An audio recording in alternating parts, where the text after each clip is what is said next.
On today's show, the guys talk with Superintendent Don Killingbeck and Director of Innovation, Technology, and Media Services, Alex Haltom. They share amazing programs in learning that they have created in the Hemlock Public School District in Hemlock, Michigan.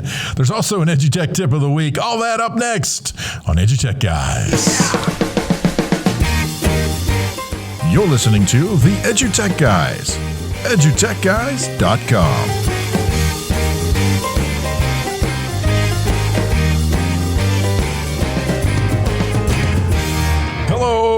And welcome to this episode of EduTech Guys. I'm David Henderson. And I'm Jeff Matlock. Yeah, man, thank you so much for joining us today. We have got a really cool, in-depth, really, show talking about some of the stuff going on in Michigan. Yeah, it's really nice to talk to school districts and talk to their people. Yeah. And find out what they've been doing, what they did, what they're doing now, what they're planning on in the future. And that's the kind of show we have today. Yeah, it's so cool. Exciting. But you know, you can also find out more from us by just checking us out on the web, www.edutechguys.com, or just go to Google, type in EduTechGuys, EduTechGuys. EduTechGuys. Because, you know, we put the U. Listen, you can check us out. We're on all social media. That's not how that works. Is that not how you work? That's not how that works. We don't put the U in EduTech? Well, we can. It's not EdTech. But without you, it's just EdTech. That's right. Oh, man, I'm throwing out new. We've got a new tagline every other hour. It's like we make them up as we go. Yeah. We do it your way at EduTech Guys. That's right. Wait, we can't say that. Can we not? Is that copyrighted? Our lawyer says that's. Oh, yeah. Hold on. Yeah, he said we couldn't do it. No, we can't do it. Lenny, can we do that? Lenny. No, you can't. No, okay, you there you go. Hey, listen, check us out on the web, follow us on social media, all that kind of good stuff. It's all out there. Lots going on. We got a lot of new guests coming on the show, so check out our previous podcasts. You can find them anywhere you listen to your favorite podcast. Apple, Spotify, you name it, we're out there. Anchor.fm, that's where we like to host. If you're looking for a place to host your podcast, that's the place to do it. Got all that out there finally in one breath. There was no reason that you had to do that without taking a breath. I thought I'd try it and see if I could. Okay. Yeah. Well, I'm trying to expand my lung capacity. I'm doing some of that. I'll just hold your head underwater. I'm doing some of that no tank deep diving this summer, you know. Yeah, it's rough. Last year I made it 5 feet, almost to the bottom of the pool. Almost. And then my wife, she had the broom on my head and she let me up. So I thought she was holding you down with the broom. That's what she was doing. Yeah. So I finally beat her off with get the broom off me and let me up. Yeah. That's right. I can't stay under the water longer than 10 seconds. So shower time is terrible. But anyway, hey, listen, it's going to be a great show today. We're going to take a quick message and we'll be right back after this.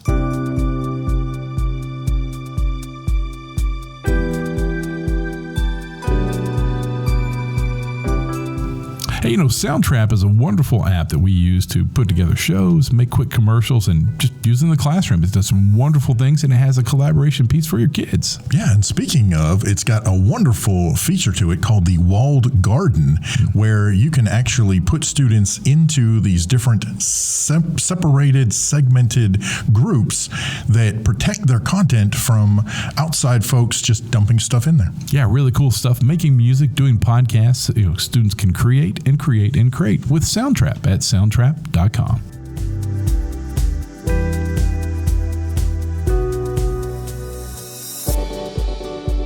Hey, welcome back. We're really excited to have our next guest on this show. And I tell you what, we're going to let them introduce themselves, tell us who they are, what they do, and where they're from, and get a great conversation going. So here we go. Well, I'm Don Killingbeck, Superintendent of Hemlock Public School District. Yep, and I'm Alex Haltom, the Director of Innovation, Technology, and Media Services here at Hemlock Public School District. Awesome. So tell us what's going down. I know you want to share, and we're excited. We did our research a little bit, so we kind of know that what we're going to talk about, but we're going to let you bring us on board and tell us what you're doing that's really cool and outstanding and life-changing for the students in your area. Yeah, I mean, I think that one of the things that we've been up to is we launched a one-to-one years ago, and we built capacity among our staff, among our students, and we did what we call a slow roll. And so we started strategically at certain grades, built that capacity, fought against the grain in the sense that, like, a lot of people are like, why don't you just jump in and do it all? And we didn't do it that way. And because we didn't do it that way, we've been wildly successful with our one-to-one, our buy-in by our staff, by our students, and by our families. That's really cool. And I can add some about the educational technology piece, like the classroom tech part of it. So we have something called the Classroom of the Future, where we demo all of our classroom tech before it gets rolled out to everyone. So typically we have it at each level. So high school, middle school, and elementary will have the new piece of tech first. And that's just a really great way to, they can collaborate with each other, and then they can just see how it works in their room with a live class. Because, I mean, as a tech director, I can see demos, I can research the best product, but without that buy-in from like a specific teacher at that level, it's hard to actually, get that push to move forward with that tech. So we like that Classroom of the Future model. That's really cool. So let's talk about platforms. Google, what are you using? Blackboard, all that kind of stuff. So tell us where you guys are, on your basis and what you build out to use. Sure. Yeah, I can start with that. So we're a Google district. Okay. And we have been for, almost 10 years now. Yeah. And we like our interactive projectors here. And we like our, so teachers all have really powerful Windows desktop computers that they have access to, but we don't want them to stay behind their desk, right? They're moving around the classroom. They have a teacher Chromebook as well that they can use and connect to their projector wirelessly. So that's kind of like the base. And then they each have audio systems in the classroom as well for, so in-room audio and that sort of thing. Well, and I think that one of the things that's important to understand with the model that we use, Alex talked about the Classroom of the Future. So we do experiment. So we put something in and say, does this work? Is it scalable? But the other thing that we do, I think that's kind of a secret sauce for us, is that we actually do innovative grants and innovative proposals. And so we reach out to our staff and say, what would you like to see in your classroom? What would you like to see in your department? And then we get that feedback. And then every year we've knocked off, a handful of classrooms and projects. And then we find out, hey, this works, or this is a good thing. For example, when we went all remote, we had a teacher that, we had proposed like, hey, turn in an internal proposal. We're going to review ideas. And they asked for 2 monitors for their workstation. And so we had, I think it was 17 or 19-inch monitors. Does that sound about right, Alex? Yeah, they were. And so, so we said, you know what, let's try this. And we ordered, I think, 24s. But literally, as we were installing those, we recognized the immediacy and the need that our teachers had. And so we ordered the rest of our staff 27-inch monitors in dual monitors so that teachers could be online with kids in one screen and then be able to work and look and see what they needed to, the next step was for them. And I think that's so important. So just real quick, a little bit of background as we move into this conversation. How big is your district? How many students, how many teachers? So we have about 1,200 students, 65 teachers. So we're a small rural district, and but we make no excuses or apologies. And so, we think that what we're doing can be scaled to a district of 100,000 students, or it could be scaled to a classroom of 1. And so, part of our philosophy, I'm an economics teacher, and so is really micro education. How do we bring it down to each student? We count success not by numbers, but by each child's education.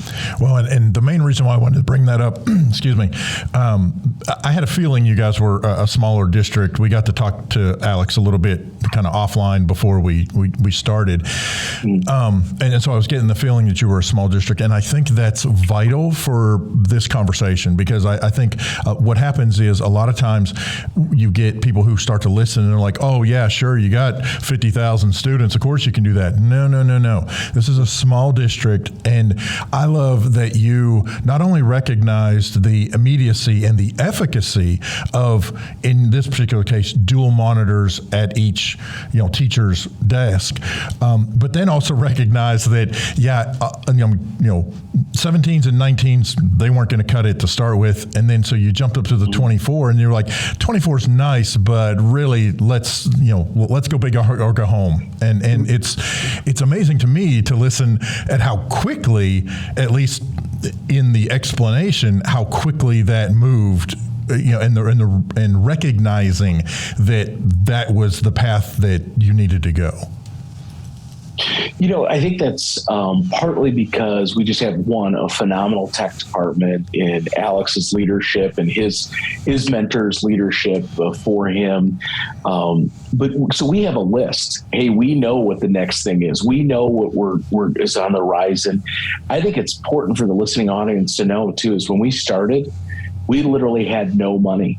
We were broke. We were less than broke. Yeah. And we had people saying, I'm an ed tech guy and I'm an economics guy. And so they would say, hey, you know what, you're going to cut copying costs so much, you'll be able to pay for this.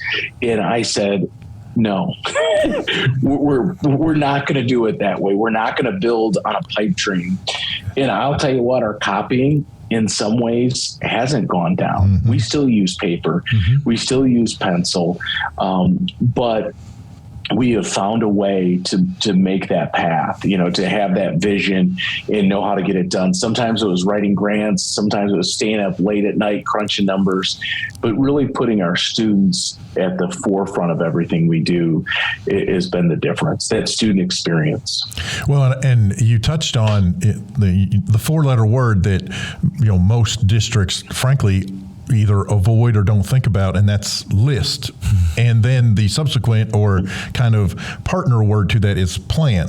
So you have these two four-letter words that you are allowed to use in school. And so, it really is. It's kind of rare, at least in our experience, to come across folks who, no, we've got a list of things that we are hoping to achieve. Some of those are going to be, physical, tangible items. Some of them, I'm sure, are software pieces or service pieces that go along with this, and you're building through knocking things off the list. I'm sure adding to the list as technologies change and evolve, and or situations change and evolve, and kind of force your hand on some of the things that maybe you weren't quite necessarily planning for to happen right here, right now. But then something like, a global pandemic hits, and boom, we've got to, pivot. I think that you just brought up that keyword, pandemic. Yeah. Literally, this is what it looked like in our school district, and it probably felt like to some people that we were Nostradamus. But we built up our one-to-one. Our teachers had the capacity to deliver online education at some level. The governor of Michigan shut us down Thursday night at 11 o'clock. On Friday morning, before school started, our admin team had a special meeting. And I think that morning at 7:30, Alex was over in one of the buildings cutting all the cords on the Chromebook carts, getting the devices ready to hand out to students. And he deployed that day with the department, 1,200 devices we got in kids' hands. And we started school on Monday. Yeah. Online. And so literally our kids, and I'm not saying it was perfect by any means. We're not perfect. We've We've learned along the way. We have a better system today than we did then, and we'll have a better system in 2 years from now than we have now. But we literally, our kids never lost a moment with the ability to connect with our teachers and and continue that continuity of learning. So let's talk about your broadband. That was the biggest thing. We're a rural school. Also, 2,400 kids here in Hope, Arkansas. So, that's what we deal with is in Arkansas. That's what we mostly are. Broadband was an issue for us because, out on the dirt road, there's nothing. There's not even LTE. How did you guys deal with the broadband? Had you already addressed that earlier before the P word? So if you gave us, and you said, hey, you have $20,000, how are you going to spend it? Yeah. You have $100,000, how are you going to spend it? We do have plans. We have organizations, like we know what we're going to do, or at least a direction. But I have to give kudos to Alex, and Alex can talk about this. I mean, to the point where we have built out where we have Wi-Fi on our buses. Oh yeah. So I'm going to turn it. He's really taken this by the bull by the horns here. We've tried to focus on equity and opportunity for our kids, and Alex has really taken the charge with that. Yeah, I think there was definitely like a multi-tiered plan here. So we started with hotspots for kids, right?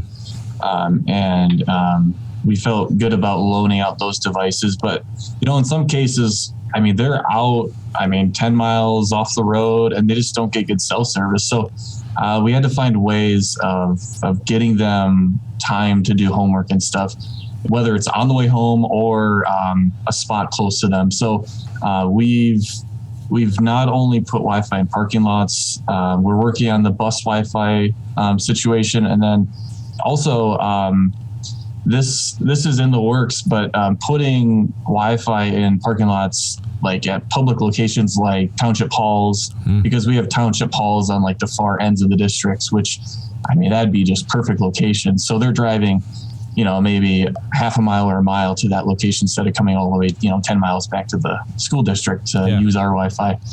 So it's just finding those ways of getting them access no matter what, right? It's, we would love to give everyone a Starlink satellite internet system and just say, hey, you guys are all set, but hey, maybe in the future we can say we can do that. But put that on the list. Yeah, put that a little further down the list. Put it on the list. It'll happen. It is on the list. It is on the list. But 5 years from now, we'll probably be talking about it. So you guys use Starlink. That's cool. We do too. So it's gonna be, it's commonplace. I was in the Nairobi desert using it. So yeah, it's great. That's right. But let's talk about now post-pandemic, because it's over. Well, getting back to normal, you guys didn't go back to normal, did you? You decided, your teachers, how was that? Did your teachers go, we love this, the students love this, we're going to keep pushing this way? How did it work when you... Hey, it's still school. Right. It's still school. Right. And it's still work. Yeah. I think that, one of the things that we did differently and our staff did differently is we embraced that synchronous learning model.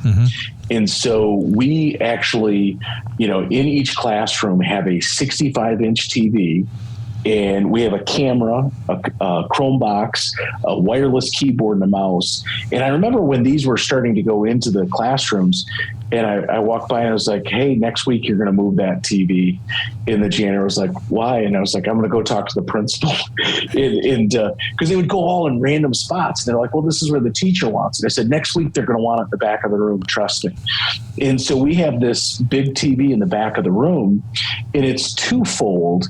So if kids are absent, if they're sick, they do not have to miss school. They can be sitting at home and log in on Google Meet and enjoying the classroom, hear the lecture, know what's going on, even sometimes be part of group work. And so that's been a powerful change for us. We've also, pre-pandemic, moved towards no more snow days. That has been a little bit less well received than you might expect. You guys in Arkansas are like, what's a snow day? Yeah. But here in Michigan, snow days are kind of like, don't take away people's snow day. That would be, Alex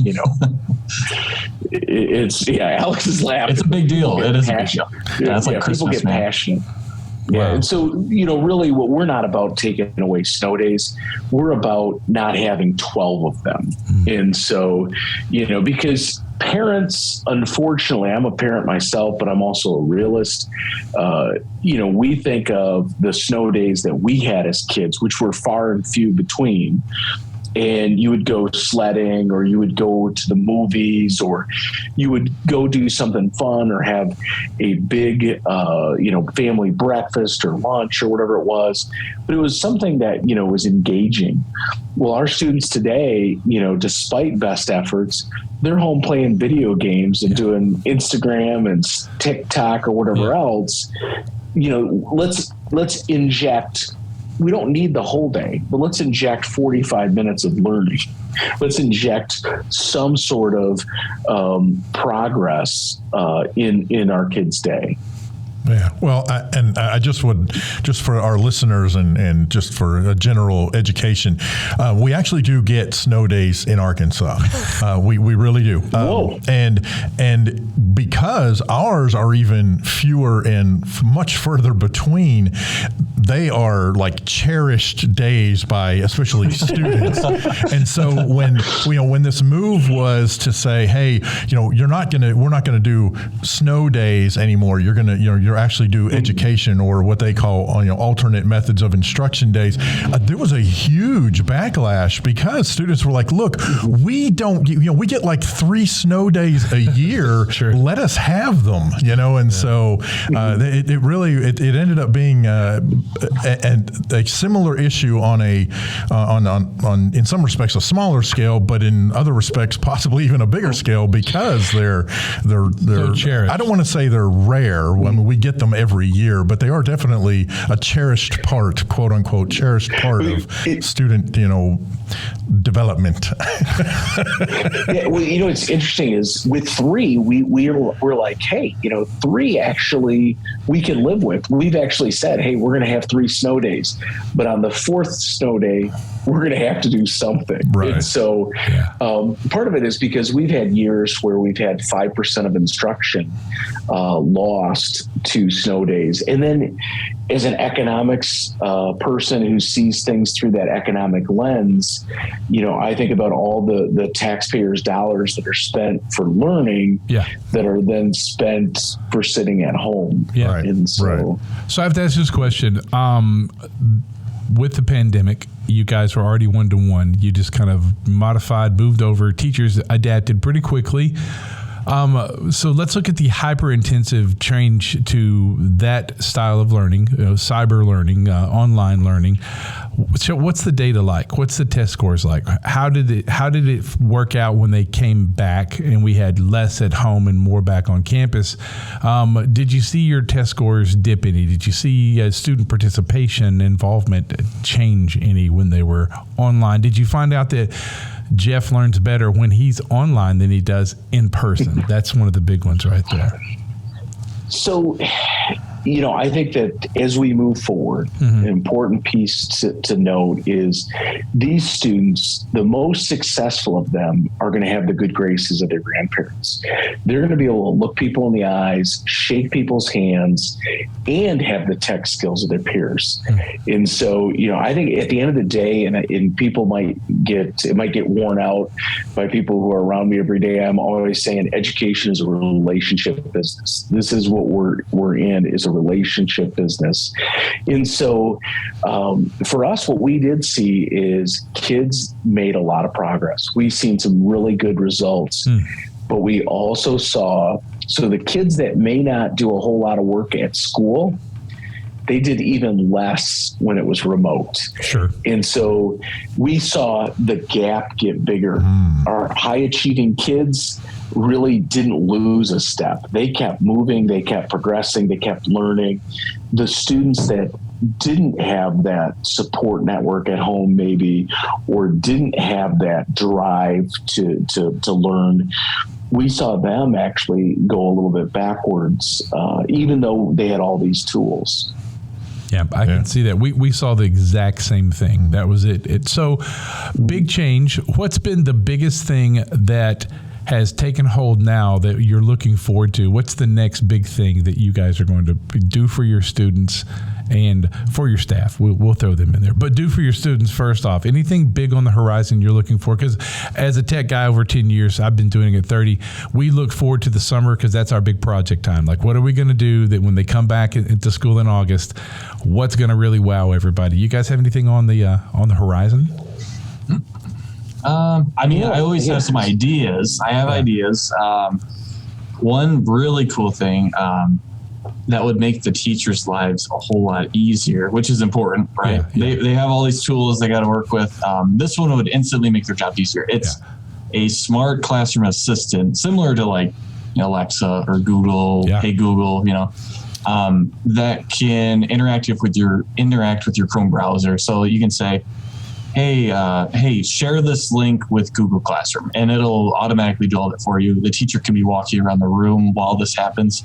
And I just saw a demo of a product for the first time, which does that very thing. So I'm really excited about it. We have a demo unit coming soon to test out in our classroom of the future. Oh, so cool. Really, really pumped up about that just because of the success that company's had in its early stages. And then, like I said, it's just that product is all about making the teacher's job easier. Okay, cool. Awesome. Well, that's a great way to segue into, so I have to be the time cop for the show. So we're running out of time. But here's what I need to do. You've got to share your contact information with our listeners so that when you find out about this new AI piece, this piece that's involved, we can make sure our folks can get in touch with you and find out about it. So what's the best way? We'll start with Alex. Alex, if the other tech guys out there want to contact you, tech people want to contact you, what's the best way they can do that? For work stuff, I like LinkedIn. So Alex Haltom, search me up on LinkedIn and we can connect. Cool. Any social media links you want to share? Anything like that? Not quite. Okay, cool. I think that's about it. Awesome. That's about it. Not a chance. None that I would share. There you go. That's awesome. That's cool. Get it. Hey, Don, for you, what do you have out there? Yeah. So same as Alex, Don Killingbeck on LinkedIn. I think that the tagline is Superintendent, Beard Judge, World-Class Jump Roper. And so, you can find me there. Also on Twitter at kbeck_edu or Don Killingbeck. Fairly new to the actual tweeting and using it the way it's designed to. I've been on there for quite some time, and we use it for our school communication. Sure. So you can look me up either place. Okay, website address for the school so everybody can visit and see what you guys are doing. Yep, it is hemlockps.com. Cool. Hey, guys, thank you for coming on the show. Yeah, thank you so much. This has been really great. We got to have you back so we can talk some more about what's going to happen. Definitely at the end of the school year. It's a kind of, things happen really fast now, right? So once we hit summer, then we have so much more to talk about. So we'd love to have you guys back on the show sometime. Yeah, that would be great. Thanks a lot. Awesome. Really fun. Thanks, guys. Hey, thank you so much to Don and Alex for spending a little bit of time with us this afternoon to talk about the really cool things that they're doing in Hemlock. Oh, great guys. And that leads us right into, what time it is. It's time for EduTech Tip of the Week. Hey, we're going to jump out to one of our favorite people we like to steal EduTech tips from. She's awesome. Casey Bell at Shake Up Learning. You can find that at shakeuplearning.com. She has a great one out there right now called 30 Things You Didn't Know Google Slides Could Do. And one of those things is it can go next door and get your lawnmower back from the neighbor who borrowed it. No, it can't do that actually, but it does some really cool stuff like internal linking. She shows you cool ways to make like an interactive table of contents and dictionaries or glossaries or all kinds of cool stuff like that. Yeah, absolutely. Yeah, I think it's a really cool thing. She really goes into it and even gives you examples on the website. So, David and I have gotten pretty lazy about finding our tech tips, but no, we're not. We actually read a lot of websites and we keep up with a lot of our friends and our people out there, and they're doing a great jobs in providing you, educators, with the tips that you need. Exactly. Yeah, cool. So, hey, listen, it's been a great show. It has been, man. It's been fantastic. It's great to have guests back and be talking to folks and seeing them on the Zoom. Well, and I especially enjoyed, if you've been listening to the show for a while, one of my biggest, kind of pet peeves and like, as I often say, the most awful 3 words in education lately, have been, quote, return to normal. And it's so nice that to see when you've got a district like Hemlock and their, quote, return to normal was not the return to normal. It was the, hey, let's take what was working during the shutdown and enhance our in-classroom instruction with what we know was working. And that is beautiful. Beautiful, beautiful. Hey, listen, great show. Keep in touch with us on the web. Follow us on social media. Reach out anytime. You can also email us at contact@edutechguys.com. If you'd like to be on the show, check out booking.edutechguys.com and let us know you'd like to be on one of the shows. Hey, listen, I'm Jeff Madlock. I'm David Henderson. We'll catch you next time. You've been listening to the EduTech Guys, edutechguys.com.